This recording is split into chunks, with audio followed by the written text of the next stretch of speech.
வணக்கம், welcome to Pooma beauty and kitchen. நான் உங்கள் விகாஷ்னி.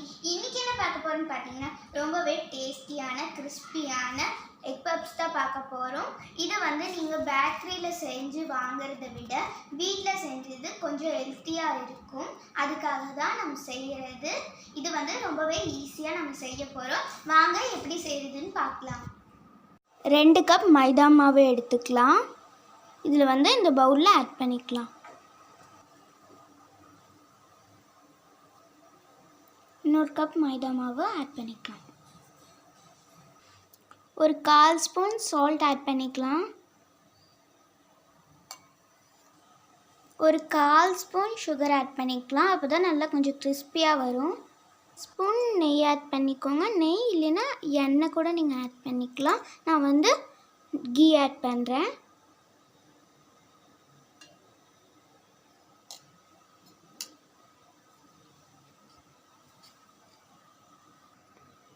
இப்போ இது நல்லா பிசைஞ்சு எடுத்துக்கோங்க. இது ஃபஸ்ட்டு மிக்ஸ் பண்ணி விட்டுருங்க.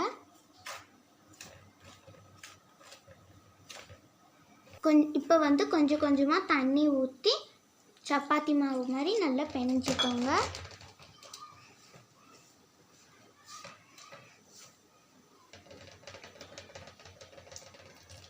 கொஞ்சம் கொஞ்சமாக வாட்டர் ஆட் பண்ணிக்கோங்க.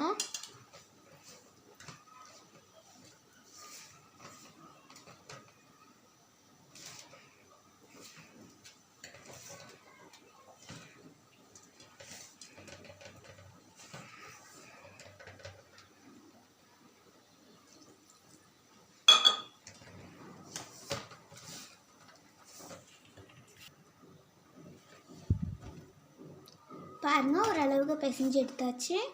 இன்னும் கொஞ்சம் நல்லா பிசைஞ்சு எடுத்துக்கோங்க.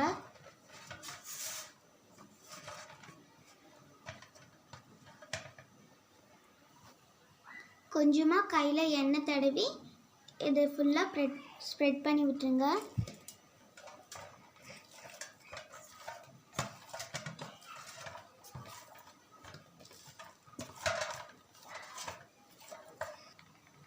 இது ரொம்ப பிணைய வேண்டியதில்லை. இது ஒரு 10 நிமிஷம் ஊற வச்சிங்கன்னா போதும். இது இப்போ நம்ம மூடி போட்டு க்ளோஸ் பண்ணி வச்சிடலாம்.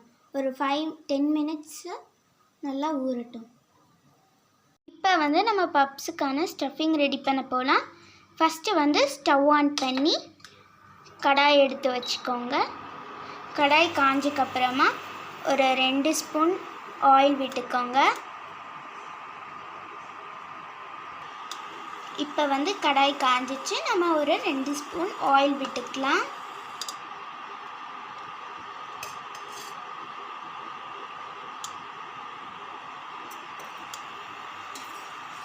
ஆயில் காயட்டும். இப்போ ஆயில் காஞ்சிச்சு. நான் 2 பெரிய வெங்காயத்தை நீளமாக கட் பண்ணி வச்சுருக்கேன். இப்போ இதை ஆட் பண்ணிக்கலாம். இப்போ ஒரு பச்சை மிளகாயை பொடி பொடியாக நறுக்கி வச்சுருக்கேன். இதில் ஆட் பண்ணிக்கலாம்.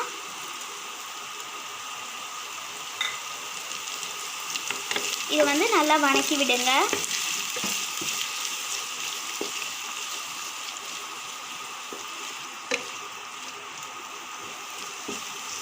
வெங்காயம் வதங்குறதுக்காக ஒரு 1/4 ஸ்பூன் சால்ட் ஆட் பண்ணிக்கலாம். இதை நல்லா மிக்ஸ் பண்ணி விட்டுக்கலாம்.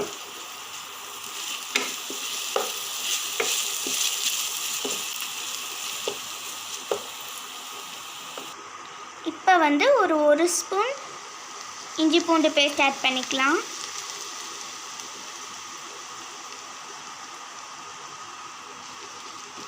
இதை மிக்ஸ் பண்ணி விடுங்க.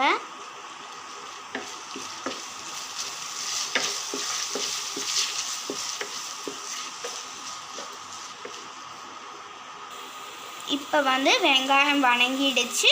ஒரு தக்காளி எடுத்து பொடி பொடியாக நறுக்கி வச்சுருக்கேன். இதில் ஆட் பண்ணிக்கலாம்.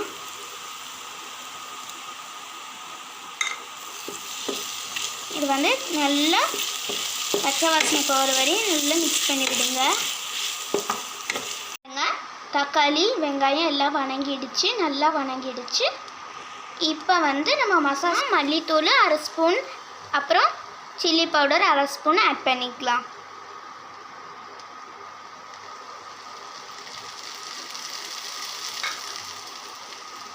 இப்போ வந்து கரம் மசாலா 1 ஸ்பூன் எடுத்து வச்சுருக்கேன், இதில் ஆட் பண்ணிக்கலாம்.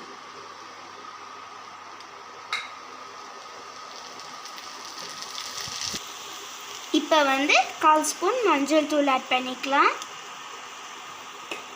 இப்போ வந்து இது எல்லாத்தையும் நல்லா மிக்ஸ் பண்ணி விடுங்க. இந்த மசாலாஸோட பச்சை வாசனை போகிற வரையும் நல்லா மிக்ஸ் பண்ணி விடுங்க. வந்து நம்ம மசாலாவோட பச்சை வாசனை எல்லாம் போயிடுச்சு. இந்த சமயத்தில் நம்ம வந்து மல்லித்தலை ஆட் பண்ணிக்கலாம். நான் வந்து மல்லித்தலை எடுத்து பொடி பொடியாக நறுக்கி வச்சுருக்கேன், இதில் ஆட் பண்ணிக்கலாம்.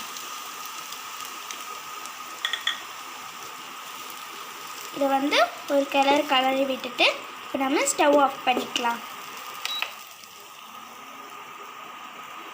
இப்போ வந்து நான் 4 முட்டையை நல்லா பாயில் பண்ணி எடுத்து வச்சுருக்கேன். இதை வந்து இப்போ நம்ம 2ஆக கட் பண்ணிக்கலாம்.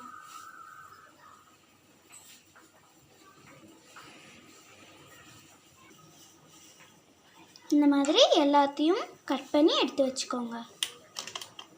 பாருங்கள், இந்த மாதிரி நீட்டாக கட் பண்ணி எடுத்து வச்சுக்கோங்க. பாருங்க, மாவு நல்லா ஊறிடுச்சு. இதை வந்து இப்போ நம்ம 2ஆக பிரித்து நல்லா பெரிய உருண்டையாக எடுத்துக்கலாம். இதை வந்து நம்ம தேய்ச்சி வச்சுக்கலாம். நான் 2ஆக பிரித்து வச்சுட்டேன். இதை வந்து நம்ம கிச்சன் டேபிளில் நல்லா பெருசாக தேய்ச்சி எடுத்துக்கலாம். இப்போ நம்மளோட கிச்சன் டேபிளில் மாவு வந்து லைட்டாக தூவி விட்டுக்கலாம்.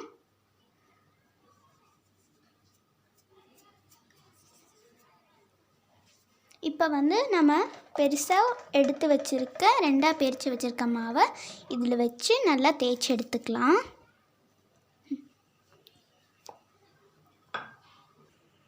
இப்போ வந்து நல்லா தேய்ச்சி எடுத்துக்கலாம்.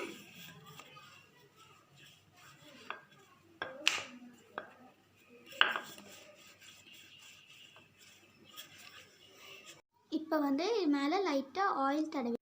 நான் நல்லா லேசாக தேய்ச்சி எடுத்துட்டேன், நல்லா பெருசாக தேய்ச்சி எடுத்துட்டேன். இது மேலே கொஞ்சமாக ஆயில் விட்டுக்கோங்க. இது வந்து எல்லா பக்கம் ஸ்ப்ரெட் பண்ணி விட்டுருங்க.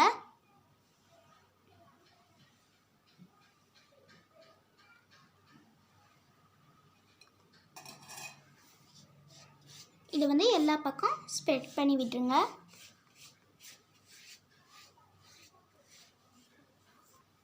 இப்போ கொஞ்சமாக அதே மைதா மாவு எடுத்து ட்ரை மாவை எடுத்து மேலே தூவி விட்டுருங்க.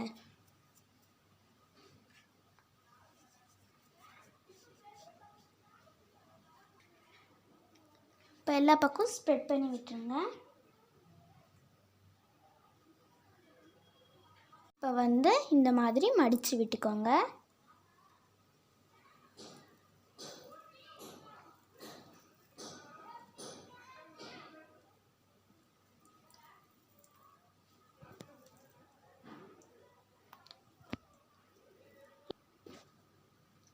இப்போ வந்து இந்த மாதிரி மடிச்சுட்டு இங்கே லைட்டாக ஆயில் தடவி விட்டுருங்க.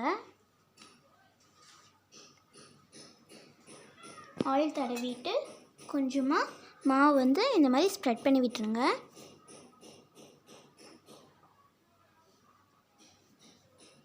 இப்போ வந்து இதை மடிச்சிடலாம்.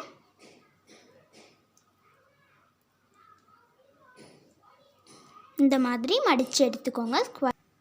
இந்த மாதிரி ஸ்கொயர் ஷேப்பில் மடித்து ஒரு 10 நிமிஷம் ஊற விட்டுருங்க. பாருங்க, ஒரு 10 நிமிஷம் ஊறிடுச்சு. இப்போ வந்து அதே போல் சப்பாத்தி மாதிரி தேய்ச்சி எடுத்துக்கோங்க.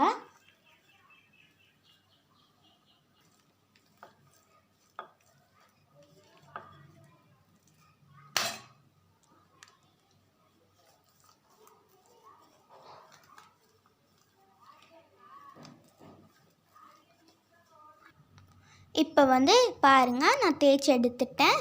இதை வந்து இப்போ நம்ம கட் பண்ணி எடுத்துக்கலாம். நான் இந்த மாதிரி சைடில் வந்து சென்டர் நடுவால் கட் பண்ணி எடுத்திருக்கேன். ஒரே ஷேப்பாக கட் பண்ணி எடுத்திருக்கேன். இதை வந்து இந்த மாதிரி இப்போ வந்து சென்டரில் கட் பண்ணி எடுத்துக்கலாம்.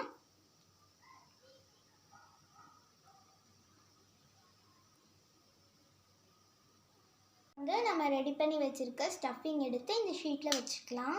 ஒரு ஸ்பூன் ஸ்டஃபிங் எடுத்து இதில் வச்சுக்கோங்க. இப்படி வந்து பரப்பி விட்டுட்டு இதுக்கு மேலே நம்ம வந்து கட் பண்ணி வச்சுருக்க எக்கு வந்து இதில் ஆட் பண்ணிக்கலாம். இதுக்கு மேலே கொஞ்சமாக நம்மளோட ஸ்டஃபிங் எடுத்து வச்சுக்கலாம். கொஞ்சமாக வைங்க. இப்போ வந்து இந்த மாதிரி க்ளோஸ் பண்ணி விட்டுக்கோங்க.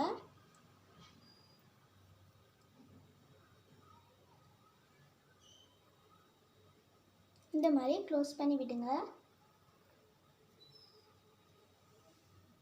சைடில் வந்து ஓப்பன் இருந்துச்சுன்னா அது க்ளோஸ் பண்ணி விடுங்க.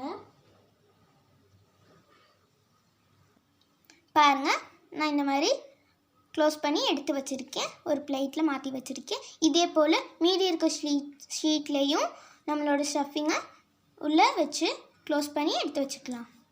பாருங்கள், நான் ஸ்டவ் ஆன் பண்ணி குக்கர் எடுத்து அடுப்பில் வச்சுருக்கேன். இதில் வந்து நல்லா ப்ரீ ஹீட் பண்ணி வச்சுக்கோங்க. இப்போ வந்து இதில் வந்து 2 ஸ்பூன் ஆயில் விட்டுக்கலாம்.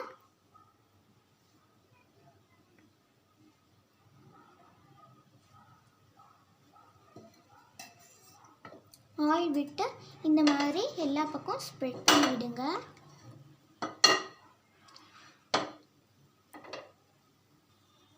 இப்போ வந்து நம்ம ரெடி பண்ணி வச்சுருக்க பப்ஸை வந்து இதில் வச்சுக்கலாம்.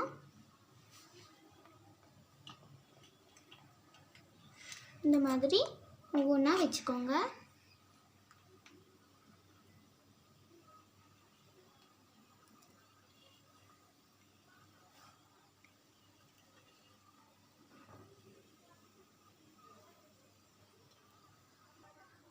பாருங்கள், நான் இருக்கிற எல்லா ஸ்டஃபிங்கும் எடுத்து வச்சுக்கிட்டேன்.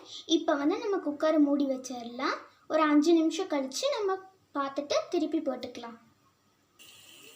இப்போ பாருங்கள், ஒரு 5 நிமிஷம் ஆயிடுச்சு. இப்போ நம்ம திருப்பி போட்டுக்கலாம். பாருங்கள், நல்லா கோல்டன் ப்ரௌன் கலரில் வந்துடுச்சு.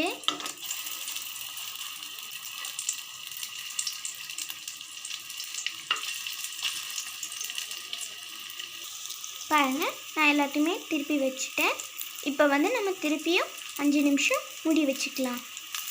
இது வந்து செய்யும் போது லோ ஃப்ளேமில் வச்சு செஞ்சோணும். அப்போ தான் நல்ல ஒரு கலர் கிடைக்கும்.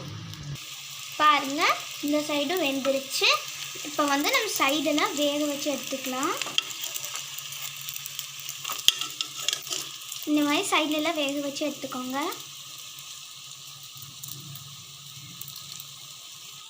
இப்போ பாருங்கள், நம்மளோட எக் பப்ஸ் வந்து ரெடி ஆகிடுச்சு. நல்ல கோல்டன் ப்ரௌனிஷ் கலரில் வந்துடுச்சு. இப்போ நம்ம இதை ஒரு பிளேட்டில் மாற்றிக்கலாம். இந்த மாதிரி எல்லாத்தையும் பிளேட்டில் மாற்றிக்கலாம்.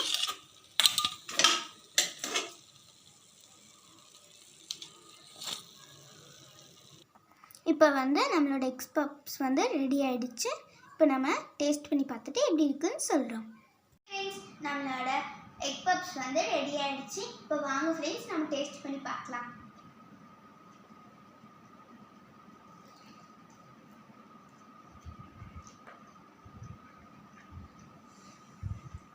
ரொம்பவே டேஸ்டியாக இருக்குது ஃப்ரெண்ட்ஸ்.